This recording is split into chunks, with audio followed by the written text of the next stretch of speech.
Now, after releasing emails that led to DNC chairwoman Debbie Wasserman Schultz stepping down from her controversial role in undermining the Sanders presidential campaign, Julian Assange is now preparing to release more leaked emails, and this time he says they will, quote, provide enough evidence to indict Hillary Clinton. Assange also made it clear there is no evidence of Russian involvement in the email hack, despite the Clinton campaign's claims. For details on this story, we go now to Laura Smith in the UK.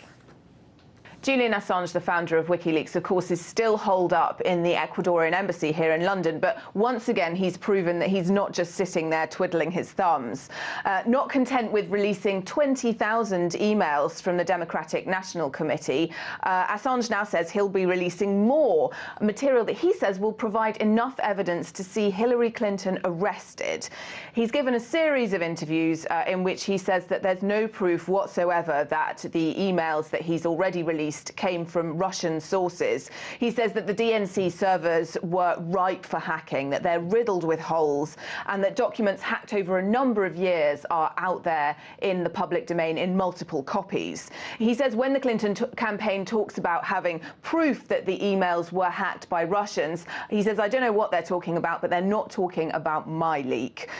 In fact, he's quite coy about the whole thing. Of course, WikiLeaks likes to create maximum ambiguity about where its information comes from. It's very hot on the protection of sources. And he said maybe one day our source or sources will step forward and some people will have egg on their faces, or read into that what you will. Of course, he's at pains to say that it's not important where the emails come from. What's important is what's in them. And what we have now, he says, is the Clinton campaign using information about past hacks to divert attention away from what's actually in those emails. But that this diversionary tactic itself raises questions. Clinton here is presented with a political scandal, and what she does is blame the Russians, blame the Chinese, according to Assange. And if she does that in government, he says that's a style that could cause serious conflict. What of the content of those emails, though? Well, the leaks, of course, rocked the beginning of the DNC and brought about the ouster of its chairwoman.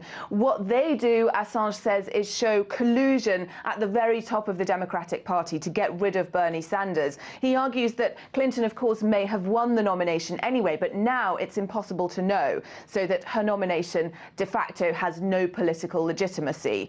WikiLeaks, as Assange said, is set to release further emails, and it's clear that he thinks these could be the nail in Hillary Clinton's coffin.